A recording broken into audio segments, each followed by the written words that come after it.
피터 드러커 마지막 인터뷰라는 책을 가지고 오늘 좀 함께 나누고자 하는데요. 어, 제프리 크레임스가 피터 드러커가 2005년에 타계를 했는데 2003년 2년 전에 인터뷰를 했습니다. 그때 아마 직접 만나서 피터 드러커의 그 삶을 그리고 그분의 어떤 사상과 그분의 지혜를 이렇게 함께 인터뷰를 통해서 듣고 또 그분의 책들과 이런 것들을 함께 보고 책 한 권으로 피터 드러크 일생을 이렇게 통찰한 그런 책을 지었습니다. 그래서 저희도 최근에 읽고 많이 좀 감동에 대해서 함께 좀 나누고 싶었고요.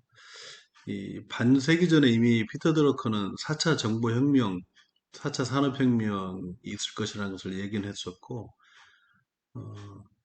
수많은 사람들을 변화시키고 성장시킨 경영의 구루죠.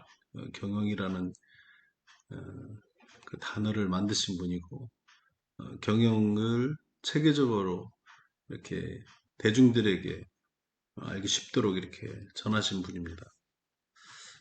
한번 나누도록 하겠습니다. 피터 드러커의 자서전에서 이런 내용이 있어서 제가 한번 넣어봤는데요. 거대 정부나 거대 기업에 의한 통제를 설파하는 학설이 지배하는 세상에서 나는 권한 분산, 실험 정신, 공동체 창조의 필요성을 역설했다. 이를 위해서 비영리단체나 공익단체 즉 제3섹터의 중요성과 핵심적 역할을 세 가지 이유로 강조해왔다.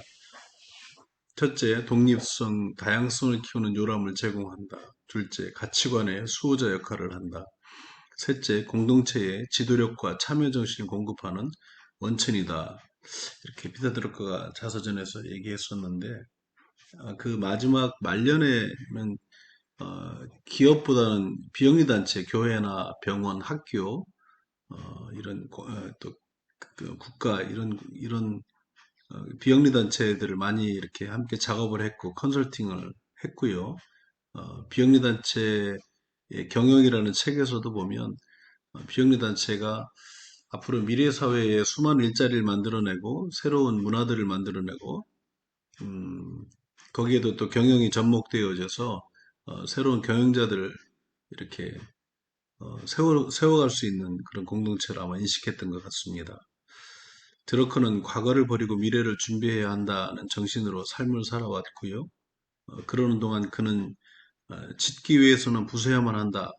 잘 되지 않는 것은 버리고 더 이상 중요하지 않은 것은 뒤로 미루었다. 그는 그렇게 해서 수많은 업적을 남길 수 있었다.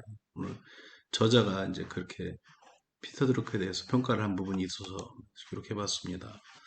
1장은 기회는 준비된 자의 것이다 라는 제목입니다. 그날 아침 이제 저자와 피터 드러커가 만난 그날 아침입니다. 드러커의 작가 경력에 대해서 잠깐 이제 먼저 얘기를 하는데요. 경제인의 종말, The of Economic Man, 1939년에 출간과 함께 거의 65년 전으로 거슬러 올라가는데 그 책은 반파시즘에 관한 것으로 윈스턴 처칠의 관심과 칭찬을 받았습니다. 그 이후 미국 대통령들로부터 찬사도 받았으며 2002년에는 아들 부시로부터 대통령 자유 메달을 받았습니다.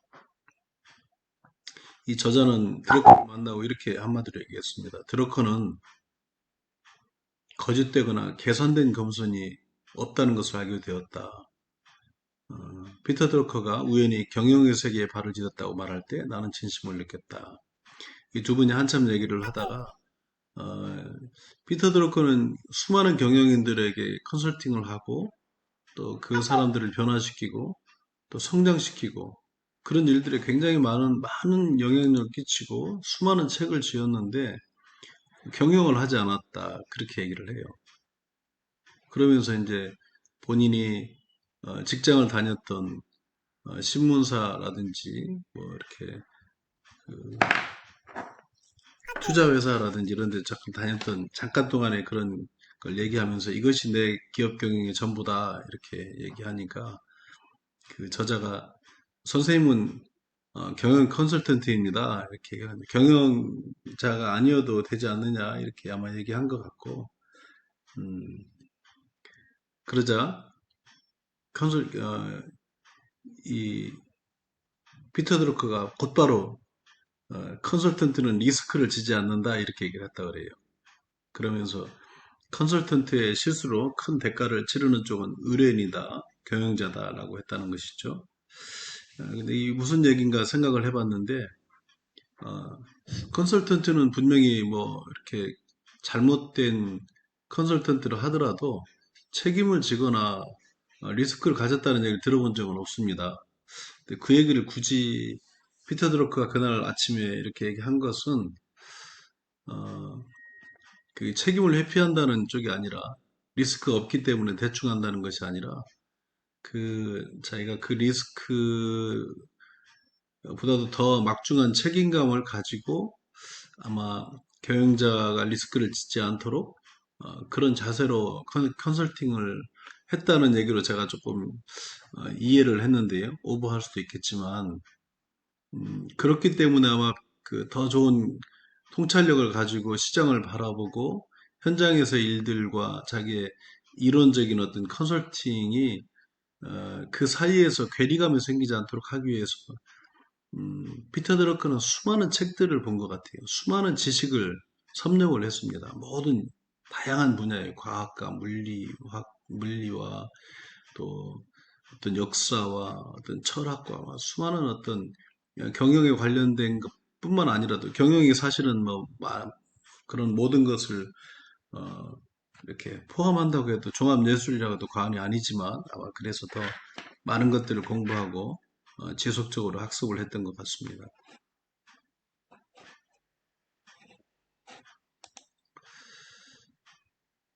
음,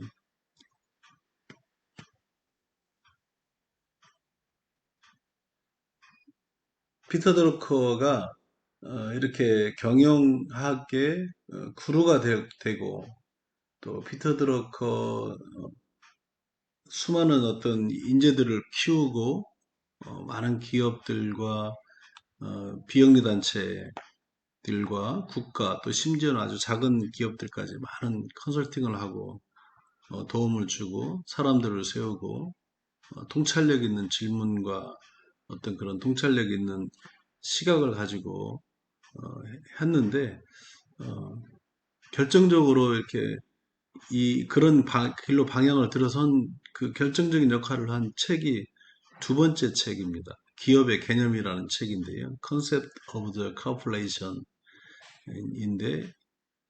이 책은 1946년에 출간된 책입니다.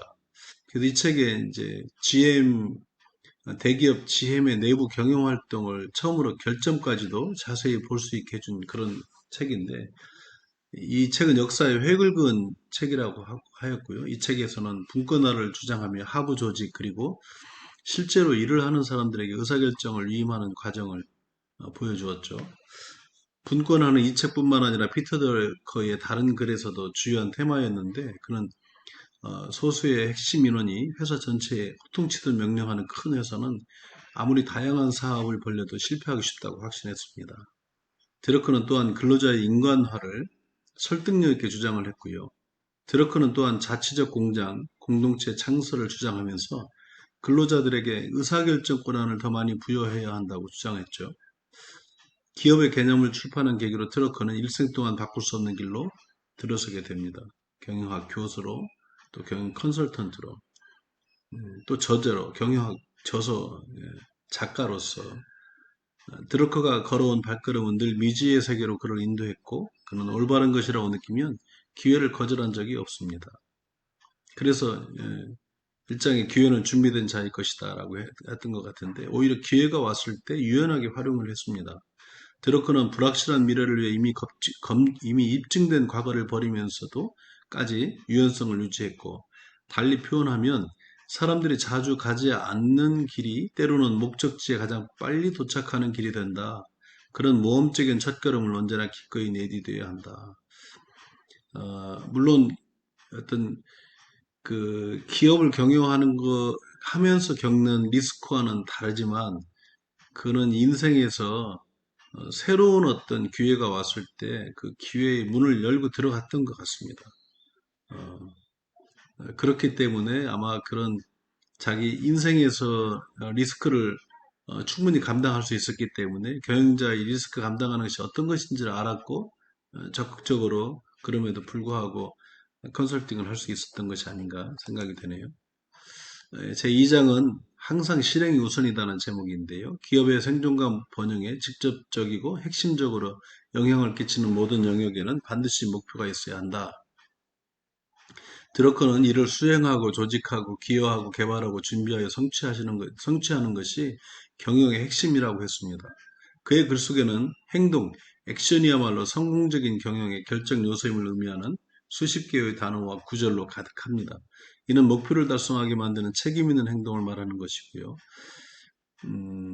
디러커의 주요 가설 중에 하나가 경영에서 가장 우선시되고 중요시되는 것은 실천, practice라는 것이고 경영자는 궁극적인 성공을 측정하는 것은 실적이다, 퍼포먼스다. 이걸 알아야 한다고 이렇게 계속해서 말해왔던 것 같습니다. 그러면서 드러커는 가장 유능한 경영자를 다음과 같이 이렇게 묘사했습니다. 채용하고 해고하고 조직을 만들고 승진시킨다. 전적으로 결과에 책임진다. 어떻게 상사에게 위임할지 안다. 소요 기간을 면밀히 고려하고 정보를 기반으로 의사결정한다. 심사숙고한 다음 의사소통한다. 사업 계획을 바르게 세운다. 마땅히 해야 할 일이 무엇인지를 묻고 우선순위를 정한다. 할 일을 분명하게 결정하고 나서 회의를 마친다. 대부분의 회의는 흐지부지한 상태로 끝난다.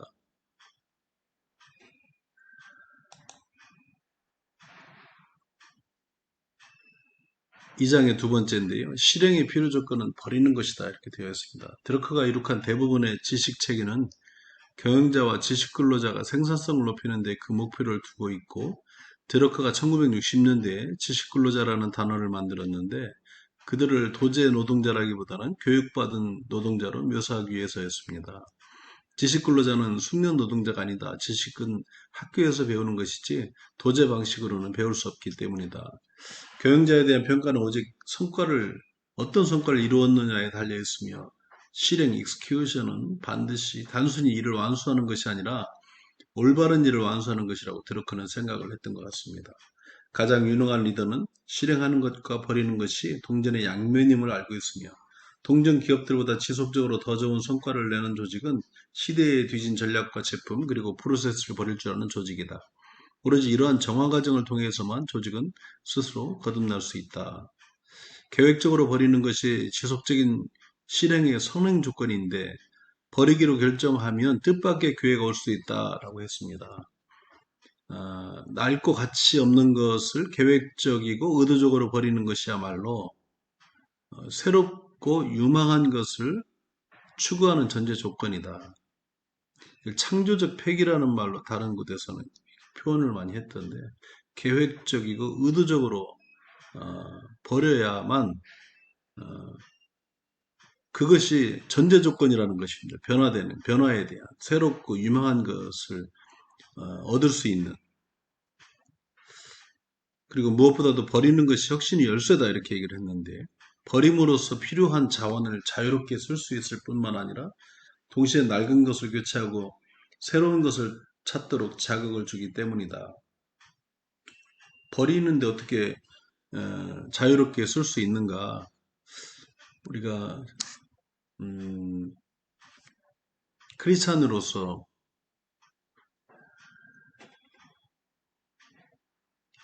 우리가 가진 모든 재산을 하나님께 그 소유권을 이전하는 것이 중요합니다. 근데 또 그렇지 않더라도 우리가 가지고 있는 소유는 가지고 없다고 저희는 알고 있습니다. 우리는 단지 맡아서 관리하는 청직일 뿐인데, 그러나 우리가 이제 그런 존재임에도 불구하고 우리가 착각하면서 하는 거죠. 우리의 것이라고 생각하고 내게 주어진 일, 내가 가지고 있는 자동차, 또 자녀들, 또 내가 가지고 있는, 내가 품고 있는 비전, 뭐 아주 작은 어떤 거는 내가 가지고 소유하고 있다고 생각하는 그 모든 것이 하나님으로 왔다. 하나님이 내게 맡겨주신 것이다. 그리고 그 소유권을 하나님께 진심으로 이전한다는 것은 쉽지 않습니다. 그런데 이전을 하게 되면 음, 하나님께 그 진심으로 내 소유권을 이전하게 되면 나는 이제 빈털터리가 되는 거죠. 근데 빈털터리가 정말 되느냐? 그렇지 않고 내가 가지고 있는 뭐 아무리 많아봐야 아주 작은 것이죠. 아주 작은 것을 하나님께 소유권을 이전하고 아주 온전하게 내가 모든 것을 담을 수 있을 그런 어떤 빈 그릇이 되게 되면 하나님이 가지고 있는 무한한 자원들, 인력과 재정과 또 모든 기술과 흩어져 있는 모든 것들을 자유롭게 사용할 수 있다는 것이죠. 어, 뭐 그런 어떤 면에서 한번 생각을 해볼 수도 있을 것 같습니다.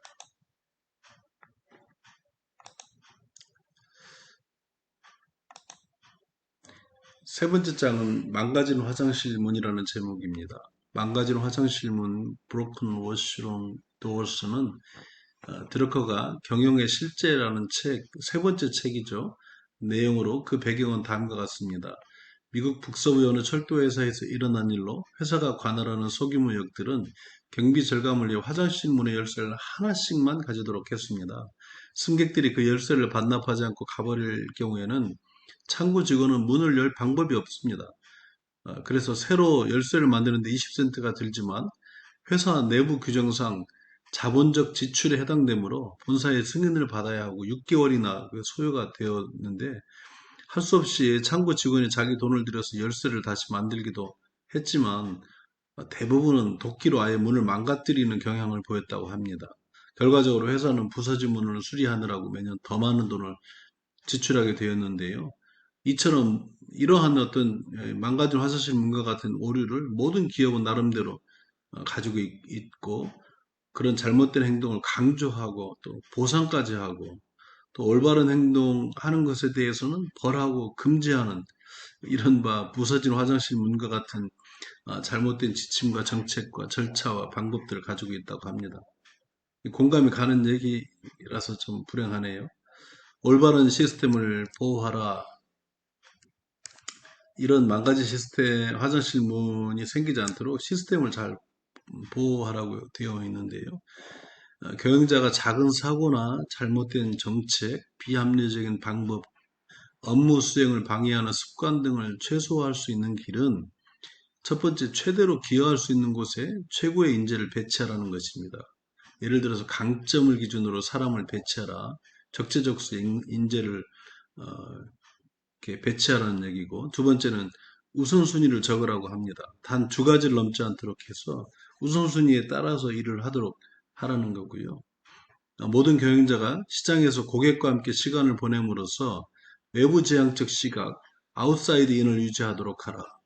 내부의 사내 규정을 만들어놓고 규정에 따라서만 계속 움직인다고 그러면 계속 외부에 소통이 안 되고 단절이 되고 그러면서 직원들은 외부와 소통해야 되는 현장에서 소통해야 되는 직원들은 좌절감을 느끼게 됩니다. 어떻게 저렇게 현실적이지 않고 현장에 이런 감들이 없이 일방적으로 지시하고 관리하는 그런 마인드만 가지고 있을 때 현장 직원들은 정말 절망하게 되는 거죠. 그래서 애정을 못 느끼게 되고 또 서비스가 그러면 고객에게 서비스가 제대로 되지 않겠죠. 시스템과 프로세스, 정책을 점검하고 관리주의를 종식시키며 생산성을 감소시키는 것은 무엇이든지 없애야 한다는 것입니다. 또 실제로 의미 있는 변화를 만드는 결과물에 대해서는 반드시 보상을 할 수 있도록 시스템을 만들고 수시로 점검하라는 것입니다. 이 망가진 화장실 문이 회사를 공경에 빠지게 하기 전에 직원들이 가장 큰 역할을 할 수 있는 자리에 배치되도록 경영자는 규칙적으로 그들을 평가해야 합니다. 뿐만 아니라 시스템과 프로세스를 정기적으로 점검해서 조직에서 더 이상 맞지 않는 것들을 제거해야 한다. 구성원 모두가 회사의 사명을 분명하게 말할 수 있어야 한다. 구체적인 사명 선언문만이 구성원들에게 조직 목표 달성을 위해 어떻게 기여해야 하는지를 알게 해야 한다. 이게 망가진 화장실 문을 경영자가 그렇게 하겠습니까? 주인의식을 가지고 있다면 이렇게 하지 않겠죠. 관리주의에 물들어 있기 때문에 한번 정해진 원칙이니까 이대로 따라야 한다는 거죠. 현장이 어떻든 간에 그런 관심이 없다는 겁니다. 그래서 어, 이 경영자는 이 기회가 올 때 그것을 놓치지 않기 위해서 일부 기존 고객을 포기하는 대신 어, 현재는 고객이 아닌 그 비고객을 고객으로 만드는데 노력을 아끼지 않아야 한다. 어, 그 망가진 화장실 문의 교훈을 통해서 그런 얘기를 했습니다. 마지막으로 말씀 하나 읽고 마치도록 하겠습니다. 깊도다 하나님의 지혜와 지식의 풍성함이요 그의 판단은 헤아리지 못할 것이며 그의 길은 찾지 못할 것이로다. 로마서 11장 33절에 있는 말씀입니다. 감사합니다.